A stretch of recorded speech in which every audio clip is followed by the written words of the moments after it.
आज की इस वीडियो में हम देखने वाले चैप्टर नंबर 5 FYGC 11वीं का इकोनॉमिक्स, जो कि है रूरल डेवलपमेंट इन इंडिया। गांवों को कैसे डेवलपमेंट किया जा रहा है या फिर गया है इंडिया के अंदर। इसके पहले हमने चैप्टर नंबर 1, 4 और 5 के वीडियोस आपको 1, 2 और 4 के वीडियोस आपको इसी चैनल पे हमने अपलोड कर दिए, आप वो देख सकते हो। और आज हम देखने वाले चैप्टर नंबर 5। ऐसे करके एक एक करके हम आपका जो भी इकोनॉमिक्स का सिलेबस है वो पूरा कवरअप करेंगे। आपको 10 चैप्टर्स है पूरे इसके अंदर, तो 1 बाय 1 करके हम सारे चैप्टर्स कवरअप करेंगे। तो स्टार्ट करते हैं आज का lecture, rural development in India. Indian economy is predominantly a rural economy. आपको जैसे कि पता है कि हमारा जो इंडियन का इकोनॉमी है वो एक गाँवों का इकोनॉमी रहा है, मतलब कि रूरल इकोनॉमी मोस्टली रहा है, क्योंकि हमारे देश में ज़्यादा करके गाँव ज़्यादा है। Economic growth of the country is driven by rural development. अभी अगर इंडिया को डेवलप करना है तो पहले उनके जो भी गांव है उनको डेवलप करना होगा, क्योंकि मोस्टली यहाँ पे हमारे इंडिया में गांव हैं। It is true that India lives in villages. The term rural development is a subset of a broader term development. The term rural development connotates overall development of rural area with a view to improve the quality of life. According to 2011 census, the country rural population is 83.25 crores, 68.8% of total population. अभी आपको finger banks में याद रखना है कि 2011 के census के according आपका जो रूरल पॉपुलेशन था वो 83.25 करोड़ था, जो कि 68.8% ऑफ टोटल पॉपुलेशन था। मतलब 68.8%, 69% लोग हमारे इंडिया में गाँव में रहते हैं अभी भी। There has been a wide consensus that rural development should be inclusive and sustainable in order to alleviate the poverty. अभी गरीबी को ख़त्म करने के लिए हमको गाँवों को डेवलप करना होगा। Rural development, the concept of rural development was born in the context of agriculture and it is renamed for a long time with the agriculture development in India. अभी गाँवों को डेवलप करना मतलब सिर्फ खेती को डेवलप करना ये नहीं होता, क्योंकि सालों से हमारे यहाँ पे ये कॉन्सेप्ट आ रहा है कि खाली खेत को डेवलप करना है। बट गाँव को अगर डेवलप करना है तो आपको चारों चीज़ें में देखना पड़ेगा, जैसे कि एग्रीकल्चर, विलेज इंडस्ट्रीज़, सर्विसेज और एजुकेशन। ये 4 चीज़ अगर डेवलप होगा तो हमारा गाँव ऑटोमेटिकली डेवलप होगा। Definition by World Bank. World Bank ने अभी क्या डेफिनेशन दिया हुआ है? Rural development is a strategy design to improve the economy and social life of a specific group of people. उनकी जो इकोनॉमी और सोशल लाइफ है उसको इम्प्रूव करने के लिए एक स्ट्रेटजी बनाई जाती है, बेसिकली रूरल पुअर के लिए। Rural development include extending the benefits of development to the poorest among those who seek livelihood in the rural area. The group include small scale farmer, tenants and small landless. मतलब कि जो भी small marginal farmer होते हैं, छोटे किसान होते हैं जो दूसरों के खेतों पे काम करते हैं, लैंडलेस फार्मर, उनके लिए ये सब स्ट्रेटजी बनाई गई है। Rural occupation structure in general, agriculture sector, industrial sector and service sector. एक एक सेक्टर के बारे में हम देख लेते हैं कि मतलब गांव में ये सारे सेक्टर में लोग क्या काम करते हैं और कैसे काम करते हैं। Agriculture sector, the rural population in India is classified into agricultural sector which has been subdivided as agriculture and allied activities. Agriculture and allied activities, allied का मतलब क्या होता है? जो भी एग्रीकल्चर के रिलेटेड एक्टिविटीज़ होती है, जैसे कि अभी आपने फार्मिंग किया तो फिर उसको आप मार्केट में बेचने जाओगे, उसको कट करोगे, वो सब एग्रीकल्चर से भी रिलेटेड एक्टिविटीज़ होती है, उसको बोलते हैं allied activities. Agriculture consist of small marginal and large farmer. Allied sector consist of plantation, forestry, fisheries, dairy and horticulture. ये सारे चीज़ करके लोग अपना एग्रीकल्चर में गुजर बसर कर रहे हैं हमारे गाँव में। Industrial sector, industrial sector is defined as a economic activity concern with the processing of raw material and manufacturing goods in factories. मतलब फैक्ट्रीज में जो भी रॉ मटेरियल को प्रोसेस किया जाता है वो, और जो भी गुड्स बनते हैं हमारे फैक्ट्रीज में वो। This sector has been classified into the small scale, cottage and rural industries. Service sector, the service sector terms as a tertiary sector। इसको सर्विस सेक्टर को दूसरा नाम दिया गया है टर्शरी सेक्टर, इसको टर्शरी सेक्टर भी बोला जाता है। Involves provision of services to business as well as final consumer, such as accounting service, tradesmanship like mechanic or plumber service, computer services, restaurant, tourism, etc. The sector has been further classified into traders, traders, wholesale and retailers. Wholesale मतलब जो quantity में माल लाते हैं, और retail मतलब जहाँ से आप जाके शॉप पे परचेस करते हो उसको बोलते हैं retailers. Transport operator, professional and technical मतलब जो भी सर्विसेज आपको प्रोवाइड की जाती है होटल्स के थ्रू, टूरिज्म के थ्रू, कंप्यूटर्स के थ्रू, जो भी आपको सर्विसेज देते हैं, जो गुड्स नहीं प्रोवाइड करते आपको डायरेक्टली, उनको बोला जाता है टर्सरी सेक्टर और सर्विस सेक्टर। नेक्स्ट है हमारा rural development in India has witness various plans and policies initiated by the government as well as the non government level. Appropriate strategy for rural development which will lead to economic growth and development of the country. अभी क्या क्या importance of rural development in India, rural हमारे गांव में, हमारे India में क्यों गांव डेवलप होना चाहिए उसके बारे में बताया गया है यहाँ पे। ये थोड़ा इंपॉर्टेंट आंसर हो जाता है आपके एग्ज़ाम पॉइंट ऑफ व्यू से, और इसमें टोटल 8 पॉइंट्स से आपको पढ़ने हैं। तो एक एक करके हम पॉइंट्स का मीनिंग समझ लेते हैं क्या है। पब्लिक हेल्थ एंड सैनिटेशन मतलब पब्लिक को जो भी साफ़ सफाई, सैनिटेशन मतलब होता है साफ़ सफाई, जो भी पब्लिक का हेल्थ है एक पर्टिकुलर एरिया में, रूरल गांव में, वहाँ पे जो भी लोग रह रहे हैं वहाँ पे सैनिटेशन पे पूरा ध्यान दिया गया है। Rural development help to improve sanitation and hygiene, providing safe drinking water and affordable health facilities. वहाँ पे जो भी दवाखाने हैं वहाँ पे बहुत अफोर्डेबल रेट में उनको दवाई दी जाएगी। This would lead to improvement in the quality of life of the rural people. तो इससे लोगों की क्वालिटी ऑफ लाइफ इंप्रूव होगी। नेक्स्ट है हमारा literacy rate in rural area. Literacy is a powerful instrument of social economic change. गांव में जो भी लोग रहते हैं उनको एजुकेशन प्रोवाइड करना, उनको नॉलेज देना, लिटरेसी देना, ये मेन सेकंड हमारा इंपॉर्टेंट काम है। However, a considerable gap between the rural and urban literacy rate. Rural development have to bridge this gap by making provisional for educational facilities at all level. जितने भी हम ज़्यादा से ज़्यादा स्कूल डेवलप कर सकते हैं गांव में उसको करना, ताकि वहाँ के लोग एजुकेटेड हो और वहाँ पे वो लोग भी अपना गुजारा बसारा अच्छे से कर सकें। Empowerment of women. Rural development have to reduce gender disparity, meet the diverse need of the rural women as well as encourage the participation in community development programmes. अभी वहाँ पे रूरल डेवलपमेंट अगर होगा तो इसकी वजह से हमारे जो वुमेन्स हैं उनको भी कम्युनिटी में इंक्लूड होने का मौका मिलेगा, such as encourage the participation in community development programmes. जो भी प्रोग्राम्स होते हैं उनमें उनको इंक्लूड किया जाएगा। Enforcement of law and order. Rural development has to safeguard the rights of the socially disadvantage group through proper enforcement of law and order. अभी rural development से क्या होगा कि जो भी सोशली डिसएडवांटेज ग्रुप है, जैसे कि बैकवर्ड जो क्लास होते हैं, जिसको कोई भी फैसिलिटीज़ अभी प्रोवाइड नहीं हो पा रही है अगर, तो उनको प्रॉपर लॉ एंड ऑर्डर के थ्रू उनको भी फैसिलिटीज़ प्रोवाइड होने लगेगी। Land reforms. Rural development ensures effective implementation of land reform such as ceiling on land holding, regulation of rent, protection of tenancy right etcetera. This lead to reduction in rural inequality.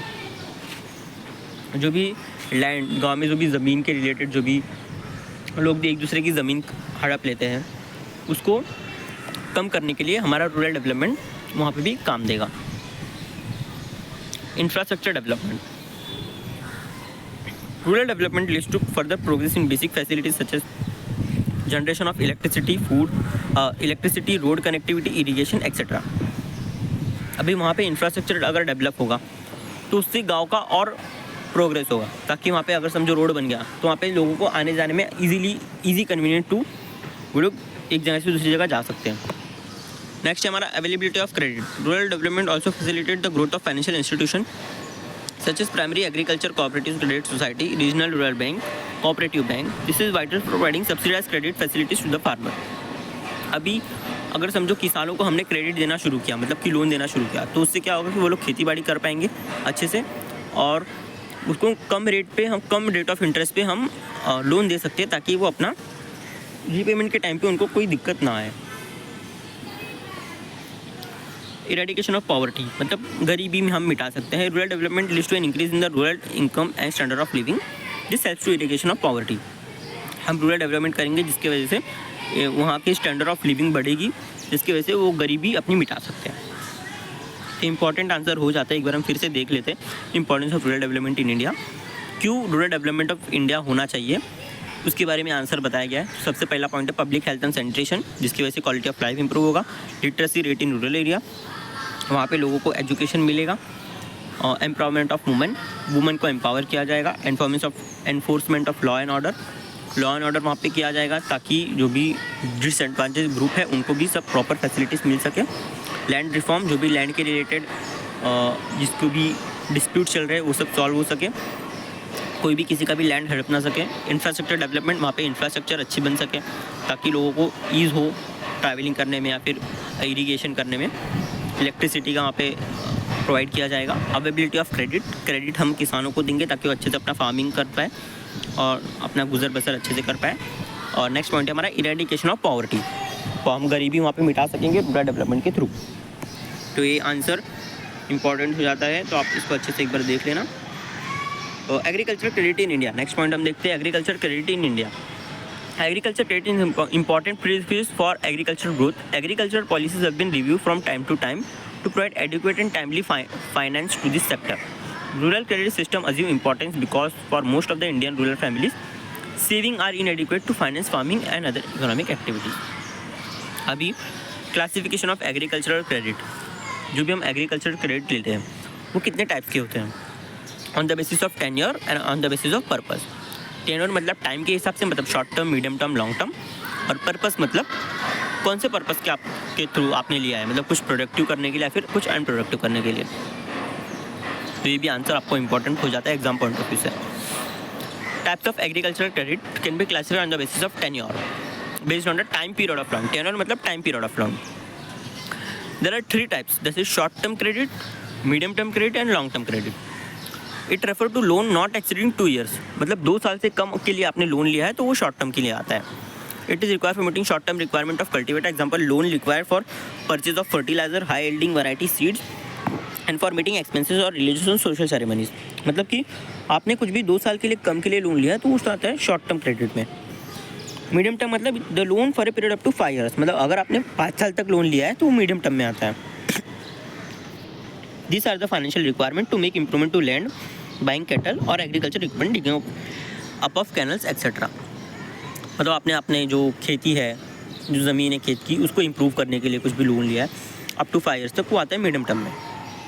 Long term में आता है this loans are for a period of more than 5 year and are generally required to buy tractors making permanent improvement on land etcetera. मतलब आपने tractor खरीदने के लिए कोई भी लोन लिया है जो कि मोर देन 5 ईयर्स के लिए आपने लोन लिया है, मतलब परमानेंट इंप्रूवमेंट करने के लिए, तो आ जाता है लॉन्ग टर्म में। अभी नेक्स्ट है हमारा purpose. The agriculture credit on the basis of purpose for which the credit is use can be of 2 types, productive and unproductive. Productive loans are the loans that are related to agriculture production and economically justified. Purchase of tractor, land, seed, etc. मतलब आप loan इसी के लिए लेते हो क्योंकि आप future में उससे कुछ प्रोड्यूस कर सको, मतलब आपको कुछ बेनिफिट फ्यूचर में जाके मिले। इसके लिए अगर आपने लोन लिया है तो उसको वो आता है प्रोडक्टिव लोन के अंदर। अनप्रोडक्टिव मतलब unproductive credit is for personal consumption and unrelated to productive activity, example loans for expenditure on marriages, religious ceremonies etcetera. मतलब आपने मैरिज के लिए लोन लिया है तो वो अनप्रोडक्टिव लोन में आता है। Okay,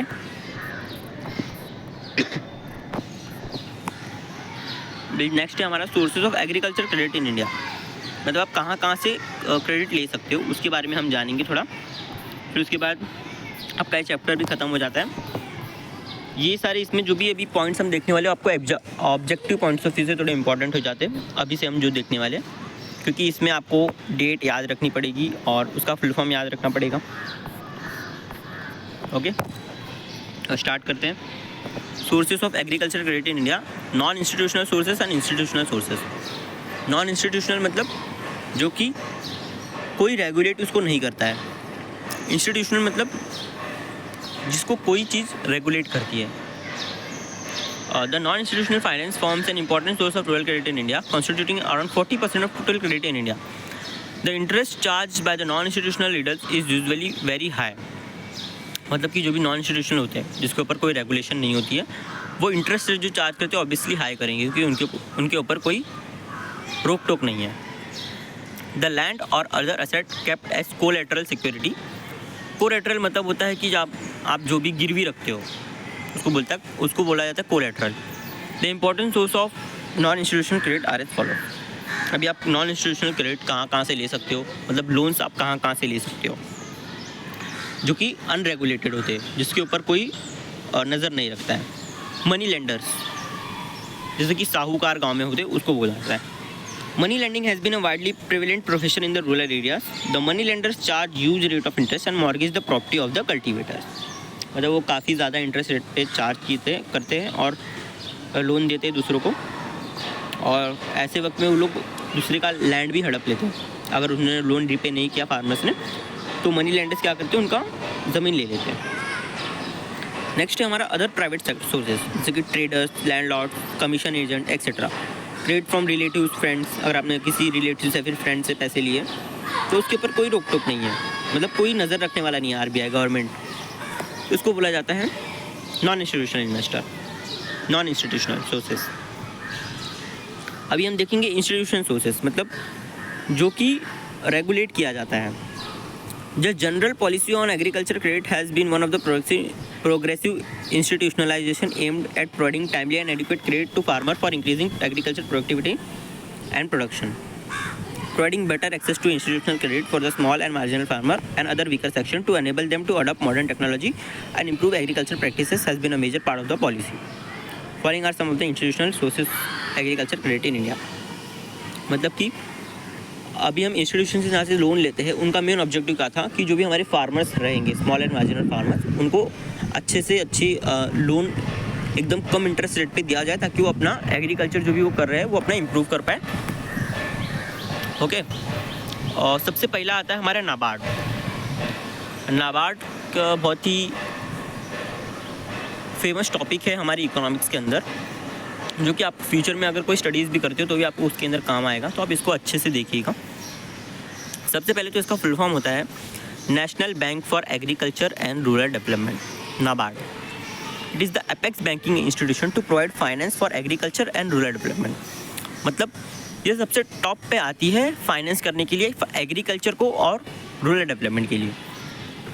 NABARD was establish on July 12, 1982। Very important line है आपको फिलिंग द ब्लैंक्स के लिए।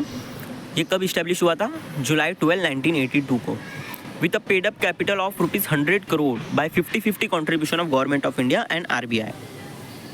मतलब इसमें कॉन्ट्रीब्यूशन किसने किया था? एक गवर्नमेंट ऑफ इंडिया ने, हमारी जो इंडियन गवर्नमेंट है उसने, और आरबीआई ने, दोनों ने 50-50 कॉन्ट्रीब्यूशन किया था। NABARD is an apex institution in the rural credit sector for providing credit for promotion of agriculture, small scale industries, cottage and village industries, handicraft। मतलब अब ये NABARD क्या करती थी, कौन कौन से लोगों को लोन प्रोवाइड करती थी? तो वो है एग्रीकल्चर, स्मॉल स्केल इंडस्ट्रीज़ को, कॉटेज को एंड विलेज इंडस्ट्रीज़ को, हैंडीक्राफ्ट जो भी हाथ से चीज़ें बनाते हैं उनको ये सारी NABARD लोन प्रोवाइड करती थी। The paid up capital stood at 10,580 crore as on 31 March 2018। अभी इनका पेड अप कैपिटल जो है वो हो गया है 10,580 crore as on 31 March 2018। Consequent to the revision in the consumption of shares capital between the government of India and RBI, NABARD today is a fully owned government of India। अभी नाबार्ड जो भी own करता है वो गवर्नमेंट ऑफ इंडिया ओन करती है, RBI का उस पर से पूरा कंट्रोल हट चुका है। रूरल कोऑपरेटिव क्रेडिट इंस्टीट्यूशन, अभी इसके अंदर कौन कौन सी इंस्टीट्यूशन आती है? रूरल कोऑपरेटिव क्रेडिट इंस्टीट्यूशन, जो कि आप गांव में अभी बस समझो बैंक नहीं होते तो वहाँ पे क्रेडिट इंस्टीट्यूशन, क्रेडिट कोऑपरेटिव बनाए जाते हैं ताकि फार्मर्स इजीली लोन ले पाए। द रूरल क्रेडिट कोऑपरेटिव में further divided into small short term credit cooperative and long term credit cooperative. Short term credit cooperative, it is provide short term and rural credit and based on the 3-tier structure, that is primary agriculture credit society, district central cooperative bank and state cooperative bank. तो ये 3 जो भी banks हैं, societies हैं, वो आते हैं short term credit cooperative में के अंदर। अब लॉन्ग टर्म क्रेडिट कोऑपरेटिव क्या होते हैं? This cooperative meet long term credit requirement of the farmer and organise at 2 levels। Short term 3 levels पे था, लॉन्ग टर्म 2 levels पे, that is primary cooperative agriculture and rural development banks. This bank operate at village level and as an independent unit, ये किसी के ऊपर dependent नहीं होते। State cooperative agriculture and rural development bank, this banks operate at state level through their branches in different villages. अभी इनके branches तो state cooperative के, लेकिन प्राइमरी किसी के वो इंडिपेंडेंटली ऑपरेट करते हैं। नेक्स्ट है हमारा कमर्शियल बैंक, जैसे कि आपने कमर्शियल बैंक आपके घर के आसपास होगा, यूनियन बैंक, स्टेट बैंक, तो ये सारे होते हैं आपके commercial bank. CBs provide rural credit by establishing their branches in the rural areas. Next है regional rural bank, RRB. Regional rural bank RRB are specialized bank established under RRB Act 1976 to cater to the need of rural poor. RRBs are set up as a rural oriented commercial bank with the lowest cost profile of cooperative but with the professional discipline and modern outlook of commercial bank. मतलब ये जो भी low cost profile के लोग होते हैं, जैसे कि अभी जो फार्मर्स होते हैं या फिर जिसकी इनकम इतनी नहीं होती, तो उसको उन लोगों को ये लोग लोन प्रोवाइड करते हैं एकदम प्रोफेशनली वे में। लास्ट पॉइंट है हमारा micro finance institution MFIs. Banks offer concessional interest rate for the rural credit. However, small farmers are unable to access them because of borrower unfriendly product and procedure, inflexibility and delay and high transaction costs, both legitimate and illegal. अभी जो भी हमारे farmers होते हैं वो हमारे जो loan तो अभी प्रोवाइड करते हैं, पर इतने सारे डॉक्यूमेंट्स की वजह से या इतने सारे पेपर वर्क की वजह से, इतने सारे भागम जोड़ी की वजह से वो लोन नहीं एक्सेस कर पाते। Thus, non-government organization NGOs are providing alternative means to enhance access to credit to the poor since mid-70s. जो भी NGOs होते हैं वो फिर उन्होंने भी लोन देना स्टार्ट कर दिया mid-70s से। तो इसी के साथ साथ आपका ये चैप्टर ख़त्म होता है। अगर आपको इस चैप्टर में कुछ भी डाउट है तो आप कमेंट कर सकते हो। और ऐसे ही हमारे अभी चैप्टर नंबर 5 तक हम पहुँचे हैं और जो भी हमारे चैप्टर्स पेंडिंग चैप्टर्स है वो भी हम धीरे धीरे करके कंप्लीट करेंगे। तो आप चैनल को सब्सक्राइब करो, अपने फ्रेंड्स के बीच शेयर करो। अगर आपको लेक्चर के रिलेटेड कोई भी सजेशन देना हो तो आप दे सकते हो कमेंट सेक्शन में, आपका सजेशन वेलकम रहेगा। और आपको अगर कुछ भी डाउट है तो आप पूछ सकते हो और फ्रेंड्स के बीच चैनल को शेयर करो ताकि ज़्यादा से ज़्यादा लोगों के पास ये चैप्टर पहुँचे और उनको भी बेनिफिट हो, क्योंकि जो स्टूडेंट क्लास नहीं जा पाते उनके लिए ये अच्छा खासा बेनिफिट हो जाएगा। उनको फ्री में वो वीडियोस देख पाएंगे, चैप्टर समझ पाएंगे और अपने स्टडीज़ में अच्छा कर पाएंगे। Okay, so thank you everyone. अब मिलते हैं नेक्स्ट वीडियो में।